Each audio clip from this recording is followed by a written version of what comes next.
A vida continua com Pedro Silva, aos sábados, no Rádio Clube de Angra. Ora viva, caros amigos e ouvintes. Chegamos ao último dia do ano da rubrica A Vida Continua.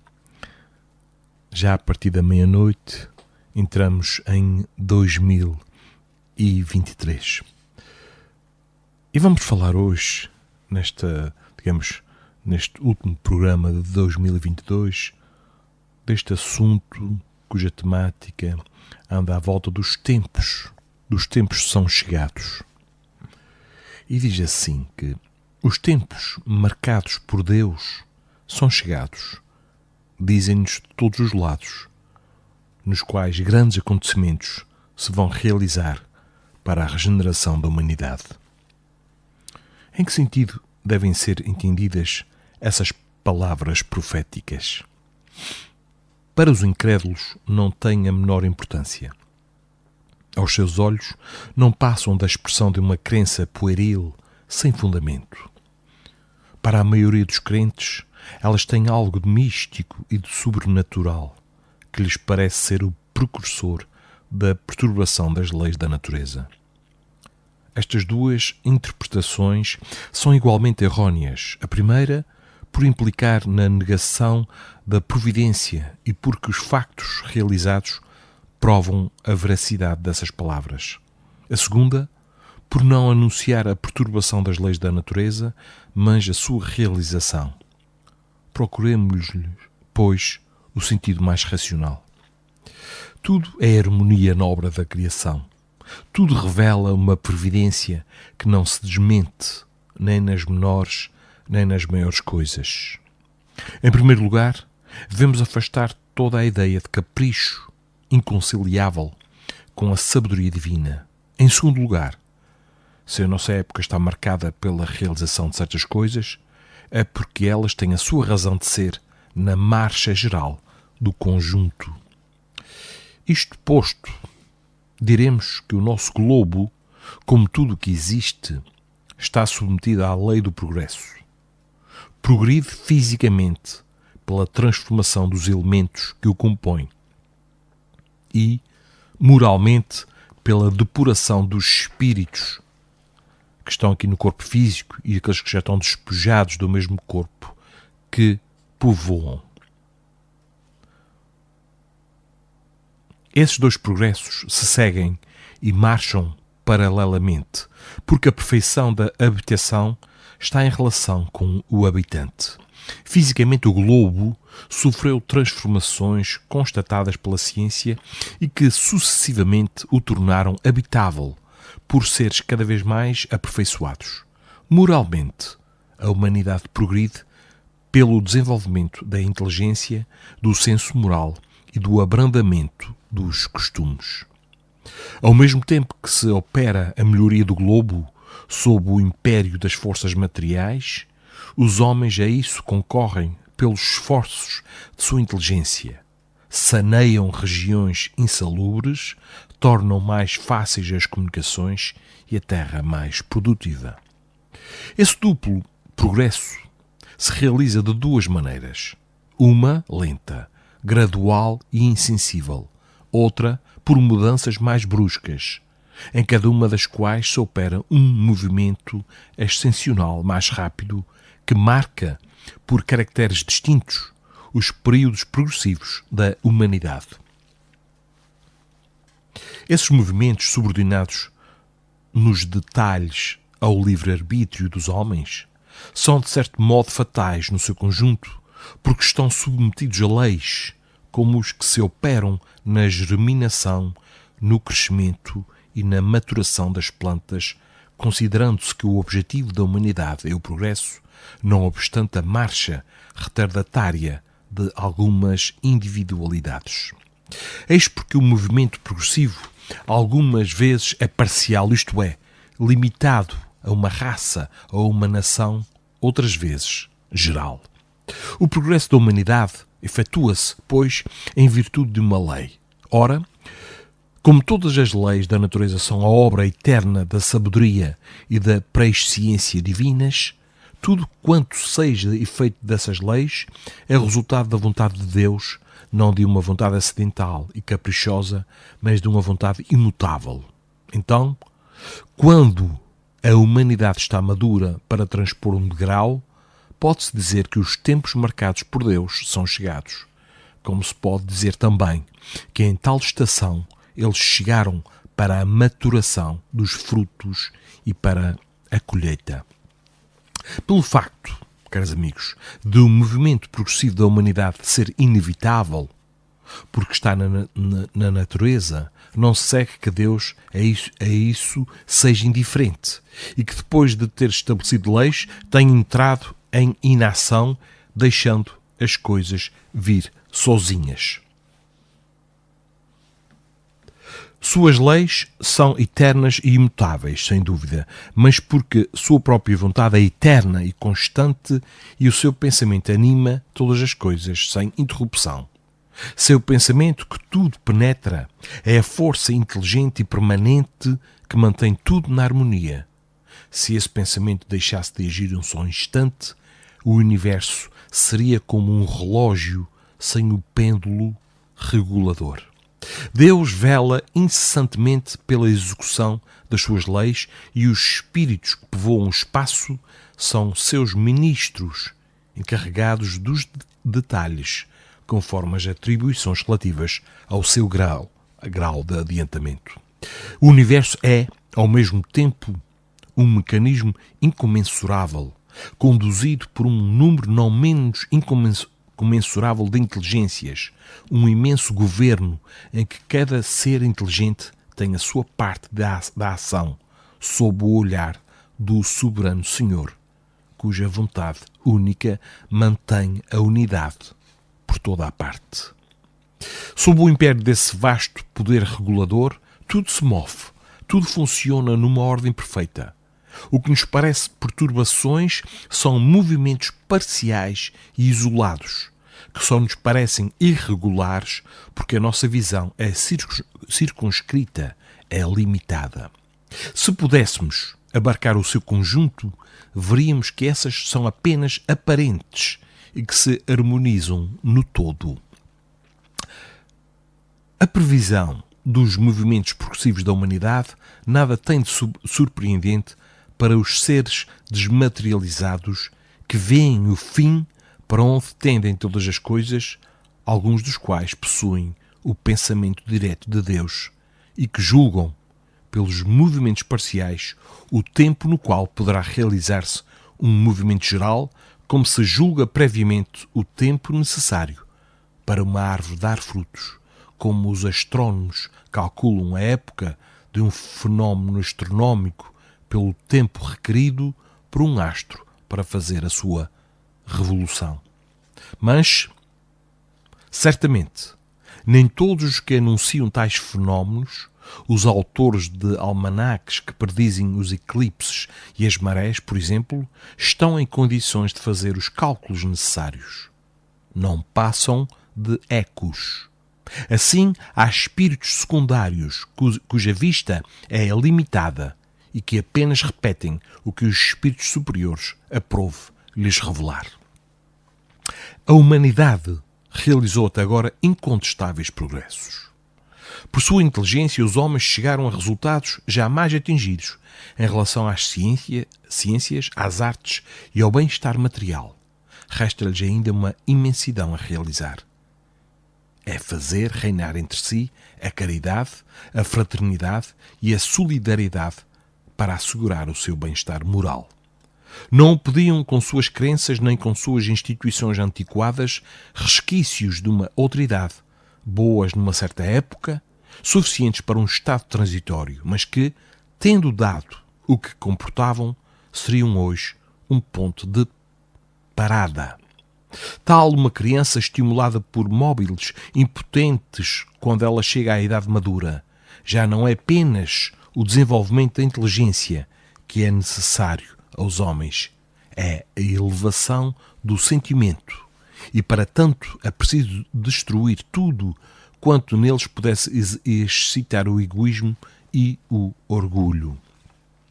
Tal o período em que agora vão entrar, e que marcará uma das fases principais da humanidade.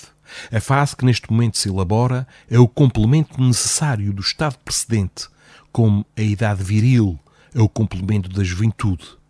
Ela podia, pois, ser prevista e predita por antecipação, e é por isto que se diz que os tempos marcados por Deus são chegados. Neste tempo, não se trata de uma mudança parcial, de uma renovação limitada a um país, a um povo, a uma raça. É um movimento universal que se opera no sentido do progresso moral. Uma nova ordem de coisas tende a estabelecer-se e os homens que a ela são mais opostos nela trabalham mau grado seu. A geração futura, desembaraçada das escórias do velho mundo e formada de elementos mais depurados, achar-se-á animada de ideias e sentimentos completamente diversos da geração presente que desaparece a passos de gigante. O velho mundo estará morto e viverá na história, como hoje os tempos medievais, com os seus costumes bárbaros e as suas crenças supersticiosas. Aliás, cada um sabe que a ordem de coisas atual deixa muito a desejar. Depois de haver, de certo modo, escutado o bem-estar material, que é produto da inteligência, chega-se a compreender que o complemento desse bem-estar não pode estar senão no desenvolvimento moral.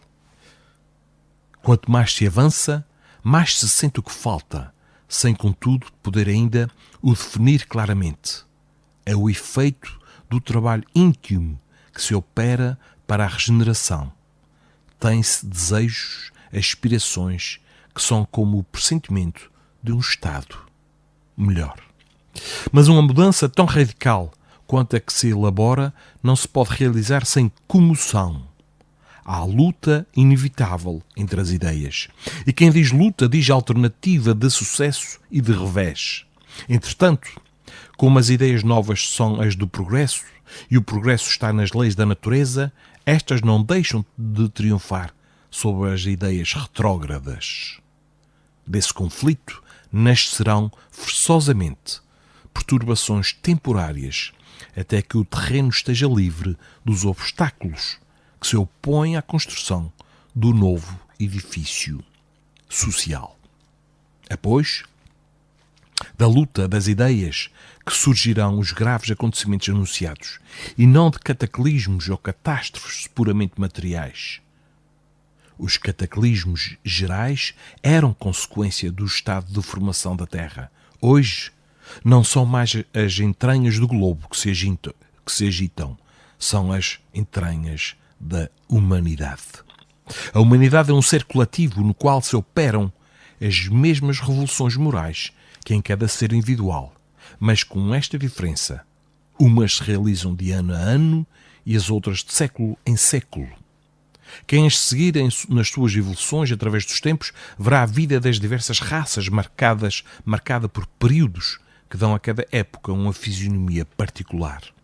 Ao lado dos movimentos parciais, há um movimento geral que dá impulso à humanidade inteira, mas o progresso de cada parte do conjunto é relativo ao seu grau de adiantamento. Tal seria uma família composta de vários filhos, dos quais o mais novo está no berço e o mais velho com 10 anos, por exemplo. Em 10 anos, o mais velho terá 20 e será um homem, o mais novo terá 10. Embora mais adiantado, será ainda uma criança, mas por sua vez se tornará homem. Dá-se o mesmo com as diversas frações da humanidade. Os mais atrasados avançam, mas não atingem de um salto o nível dos mais adiantados. Tornando-se adulta, caros amigos, a humanidade tem novas necessidades, aspirações mais largas, mais elevadas. Compreende o vazio das ideias com que foi embalada, a insuficiência das instituições para a sua felicidade. Não mais encontra no estado de coisas as satisfações legítimas a que se sente chamada. Eis porque se sacode as fraldas e se lança, impelida por uma força irresistível, para as margens desconhecidas, à descoberta de novos horizontes menos limitados. E é no momento em que se encontra muito confinada na sua esfera material, onde a vida intelectual transborda, onde se expande o sentimento da espiritualidade que homens, pretensos filósofos, esperam encher o vazio pelas doutrinas do nihilismo e do materialismo. Estranha aberração, caros amigos. Esses mesmos homens que pretendem empurrá-la para a frente esforçam-se por circunscrevê-la no estreito círculo da matéria de onde aspira a sair. Fecham-lhe o aspecto da vida infinita e lhe dizem, mostrando o túmulo, nec plus ultra. Como dissemos, a marcha progressiva da humanidade se opera de duas maneiras. Uma gradual, lenta, insensível, se consideram as épocas mais próximas, que se produz por sucessivas melhoras nos costumes, nas leis, nos usos, e não se percebe senão com o tempo, como as mudanças com as correntes de água trazem à superfície do globo. A outra, por um movimento relativamente brusco, rápido, semelhante ao de uma torrente rompendo os seus diques, que lhe faz transpor em alguns anos o espaço que teria levado séculos a percorrer. É então um cataclismo moral que em alguns instantes devora as instituições do passado e ao qual sucede uma nova ordem de coisas que se assenta pouco a pouco à medida que a calma se restabelece e se torna definitiva. Para quem vive bastante para abarcar os dois aspectos da nova fase, parece que um mundo novo saiu das ruínas do antigo. O caráter, os costumes, os usos, tudo é mudado. É que, com efeito, homens novos, ou melhor, regenerados, surgiram. As ideias varridas pela geração que se extingue deram lugar às ideias novas na geração que se ergue. Foi a um desses períodos de transformação, ou se quiserem, de crescimento moral, que chegou a humanidade. Da adolescência passa à idade viril. O passado já não pode bastar às suas novas aspirações, às suas novas necessidades. Não pode mais ser conduzida pelos mesmos meios. Não mais se permite ilusões e sortilégios. Sua razão amadurecida exige alimentos mais substanciais. O presente é por demais efêmero. Sente que o seu destino é mais vasto e que a vida corporal é muito restrita para a encerrar toda inteira. Eis porque ela mergulha o olhar no passado e no futuro, a fim de aí descobrir o mistério da sua existência e aurir uma segurança consoladora. Desde quem quer que haja meditado sobre o espiritismo e suas consequências e não o tenha circunscrito à produção de alguns fenómenos, compreende que ele abre à humanidade uma nova via e lhe desdobra os horizontes do infinito. Iniciando-os nos mistérios do mundo invisível, mostra-lhe o seu verdadeiro papel na criação. Papel perpetuamente ativo, tanto no estado espiritual quanto no estado corporal. O homem, caros amigos e ouvintes, não marcha mais às cegas. Sabe de onde vem, para onde vai e porque está na terra. O futuro se lhe mostra na sua realidade, isento dos preconceitos, da ignorância e da superstição. Já não é uma vaga esperança, é uma verdade palpável, tão certa para ele quanto a sucessão dos dias e das noites. Sabe que o seu ser não está limitado a alguns instantes de uma existência cuja duração está submetida ao capricho do acaso, que a vida espiritual não é interrompida pela morte, que já viveu, que reviverá ainda e que de tudo que adquire em perfeição pelo trabalho, nada fica perdido. Encontra nas suas existências anteriores a razão do que é hoje e do que hoje a si faz, pode concluir o que será um dia. Hoje, caros amigos e ouvintes, ficamos aqui neste ponto no qual continuaremos e iremos concluir para o ano que já se aproxima a passos largos, ano de 2023. Iremos falar destes novos tempos, dos tempos são chegados. Agora, para terminarmos, vou-vos deixar com uma pequena mensagem de Joana de Ângeles, do livrinho Vida Feliz, que diz assim, é muito simples, muito curta. Para começarmos já no ano novo, saúda o teu dia com a oração de reconhecimento. Tu estás vivo. Enquanto a vida se expressa, multiplicam-se as oportunidades de crescer e ser feliz. Cada dia é uma bênção nova que Deus te concede, dando-te prova de amor. Acompanha a sucessão das horas, cultivando otimismo e bem-estar.